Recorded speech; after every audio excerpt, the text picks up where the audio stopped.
கிறிஸ்துவுக்குள் மிகவும் பிரியமான தெய்வ பிள்ளைகளே, ஆசீர்வாதமான குடும்பம், இந்த நிகழ்ச்சியின் மூலம் உங்களை சந்திப்பதில் என் இருதயம் கர்த்தருக்குள் மிகுந்த மகிழ்ச்சி அடைகிறது. உங்கள் எல்லாரையும் இயேசு கிறிஸ்துவின் இன்பையினை நாமத்தினாலும் கிராஸ் டிவி ஊழியங்கள் சார்பாக என் அன்பின் வாழ்த்துக்கள். இன்றைக்கும் புதுக்கோட்டையை சார்ந்த பொன்னுதுரை என்கிற அன்பு சகோதரருடைய குடும்பத்திற்காக ஜெபிக்க போகிறோம். இவங்களுக்கு ஜெபிக்கும்படி கேட்டுக்கொண்ட ஜெப விண்ணப்பம் திருமணமாகி 8 மாதங்கள் ஆகிறது. இப்பொழுது கணவன் மனைவி பிரிந்திருக்கிறார்கள். 5 பவுன் நகை தொலைந்து விட்டது. அது நிமித்தமாய் இந்த பிரச்சனை. என் அன்பு தெய்வ பிள்ளைகளே, இந்த பிரச்சனைகள் மாறணும், சமாதானம் உண்டாகணும், கணவன் மனைவி இணைந்து வாழணும். கர்த்தர் உதவி செய்தருளும்படி என்னோடு கூட இணைந்து ஜெபிப்பீர்களா? அன்பின் பரலோக பிதாவே, அன்பு சகோதரர் பொன்னுத்துரை சகோதரருக்காக, உங்களுடைய மனைவிக்காக ஜெபிக்கிறோம். திருமணமாகி 8 மாதங்கள் தான் ஆகிறது. அதற்குள்ளே பிரிவினை. இந்த பிரிவினை இயேசுவின் நாமத்தில் மாறட்டும். இணைந்து சந்தோஷமாய் வாழ்க்கை நடத்த கர்த்தர் உதவி செய்வீராக. ஆண்டவரே, தொலைந்த நகை கிடைக்கட்டும். தொலைந்து போன ஆண்டவரே, அந்த நகையை கர்த்தர் திரும்ப கொடுப்பீராக. நீர் அப்படி செய்ய வல்லமையில் தேவன் அற்புதத்தை செய்தருளும் அப்பா. உடைய நாமம் மகிமைப்படட்டும். இப்படி செய்கிறதற்காய் நன்றி நன்றி நன்றி. நீங்கள் பேசுங்க, நாங்கள் கேட்கிறோம். இயேசு கிறிஸ்துவின் நாமத்தில் ஜெபிக்கிறோம் ஜீவனுள்ள பிதாவே, ஆமென் ஆமென்.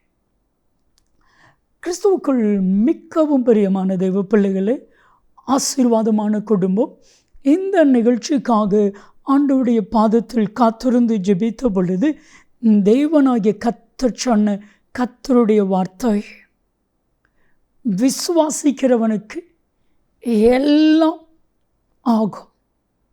என் அன்பு தெய்வ பிள்ளைகளே, உங்கள் வாழ்க்கையில் எதெல்லாம் நடக்கலையோ நீங்கள் விசுவாசிங்க, அது எல்லாம் நடக்கும். நம்ம லைஃப்பில் மிக மிக முக்கியமான ஒரு காரியம், ஆண்டவர் எதிர்பார்க்கிற ஒரு காரியம் என்ன தெரியுமா? விசுவாசம். அதுவும் இந்த கடைசி நாட்களில் விசுவாசம் மனிதர்களிடத்தில் இருக்காது. விசுவாச துரோகம் முன்பாக ஏற்படும். இன்னைக்கு ஆண்டவர் ஒவ்வொருவரையும் பார்த்து சொல்கிறார், நடக்கலையா? விசுவாசி, நடக்கும். தடைப்பட்டிருக்குதா? விசுவாசி, தடைகள் மாறும். அற்புதம் தேவைப்படுதா? விசுவாசி, அற்புதத்தை நான் செய்வேன். ஒரு சம்பவம், ஒரு தகப்பனார் தன்னுடைய மகனுக்குள்ளே இருக்கிற பிசாசை விரட்டுறதுக்காக, துரத்துறதுக்காக சீசர்களிடத்தில் கொண்டுட்டு போய் ஜெபிக்க போகிறாங்க. சீசர்களால் அதை துரத்த முடியலை. இப்போ சீசர்களுக்கும் வேதனை, இந்த தகப்பனருக்கு ரொம்ப வேதனை, ஒரு பெரிய ஏமாற்றம். இப்போ இது நிமித்தமாக இவருக்குள்ள அவிசுவாசம் வந்துட்டு, இந்த பிசாசு போகாது போல. பாருங்கள், ஒன்று நடக்கலைன்னா ஆட்டோமேட்டிக்காக அவிசுவாசம் வருது. மார்க்கு 9வது அதிகாரம் 22-23 வசனத்தை வாஸ்து பார்த்தா, அந்த தகப்பனார் தன்னுடைய மகனுக்காக இயேசுவிடத்தில் பறந்து பேசுகிறார். இயேசுவே, எப்படியாவது ஏதாவது ஒரு உதவி செய்து, ஏதாவது ஒரு முறையில் என் பிள்ளைக்குள்ளே இருக்கிற பிசாசை துரத்திருங்க, ஏதாகிலும் செய்யுங்க, எப்படியாவது செய்யுங்க. ஆண்டவர் சொன்ன பதில் என்ன தெரியுமா? நீ விசுவாசிக்க கூடுமானால் ஆகும். விசுவாசிக்கிறவனுக்கு எல்லாம் கூடும். விசுவாசிக்கிறவனுக்கு எல்லாம் கூடும்.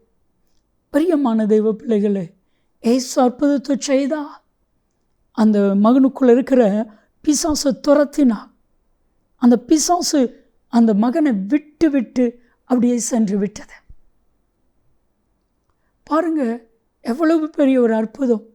இன்னைக்கும் எதெல்லாம் உங்கள் வாழ்க்கையில் பிசாசு ஆக்கிரமிச்சிருக்கிறான், பிசாசு நிமித்தமாக என்னென்ன காரியத்திலெல்லாம் தடை ஏற்பட்டிருக்குது, பிசாசு நிமித்தமாக என்னென்ன காரியங்களின் நிமித்தமாக உங்கள் இருதயத்தில் மன உளைச்சல் ஏற்படுது, அத்தனையும் கத்த மாற்றுவா, அத்தனையும் மாற்றுவா. ஒரு சகோதரருடைய பலசரக்கு கடைக்கு ஜெபிக்கிறதுக்காக என்னை அழைச்சிருந்தாங்க. சொன்னாங்க, இன்னும் ஒரு 6 மாதம் இதே மாதிரி பிரச்சனையோடு இருந்துச்சுன்னா நான் இதுக்கு மேலே இந்த கடைக்குள்ளே பணம் போட்டு போட்டு போட்டு போட்டு என் ஒய்ஃபுடைய நகையெல்லாம் போட்டு போட்டு எல்லாமே நாசமாயிட்டேன், என்னால் முடியாது. அப்பொழுது ஆண்டவர் சொன்னார், நீ விசுவாசிக்காமல் எப்படிங்க அற்புதம் நடக்கும்? நீ விசுவாசிக்கலையே, நீ விசுவாசிக்காமல் எப்படி நடக்கும்? அன்னைக்கு அந்த சகோதரர் 100க்கு 100 விசுவாசத்தை, ஆண்டவரே விசுவாசிக்கிறேன், என் தொழிலை ஆசீர்வதியும், நான் ஜெபம் பண்ணிட்டு வந்துட்டேன், ஆகாய் 2:19 படி இன்று முதல் நான் உன்னை ஆசீர்வதிப்பேன், இந்த வசனத்தை அப்படியே விசுவாசித்தார். அன்றையிலிருந்து நாளுக்கு நாள் நாளுக்கு நாள் நாளுக்கு நாள் வியாபாரம் கூடிக்கிட்டே போக ஆரம்பிச்சிச்சு. இன்றைக்கி நல்ல ஒரு பொசிஷனில் கத்த வச்சிருக்கிறார். என் அன்பு தெய்வ பிள்ளைகளை, விசுவாசம், விசுவாசத்தினால் வராத யாவும் பாவமே. விசுவாசிங்க. யோவான் 11:40 படி கர்த்தருடைய மகிமையை காண்பீங்க. எந்த உலகத்திலேயாவது நடந்திருக்குதா? இறந்து செத்து 4 நாள் ஆனதுக்கு அப்புறம் அந்த சரீரம் நாறி போன சரத்தை கத்த உயிரோடு எழுப்பியிருக்கிறார். எங்கேயாவது உண்டா? அதிசயம், அற்புதம், மகிமை. அந்த மகிமையை காணணும்னா, அந்த அதிசயமான காரியம் நடக்கணும்னா, அற்புதமான காரியம் நடக்கணும்னா ஒன்றே ஒன்று தான் உங்கள்கிட்ட கர்த்தர் எதிர்பார்க்குறாரு, விசுவாசம் மட்டும்தான்.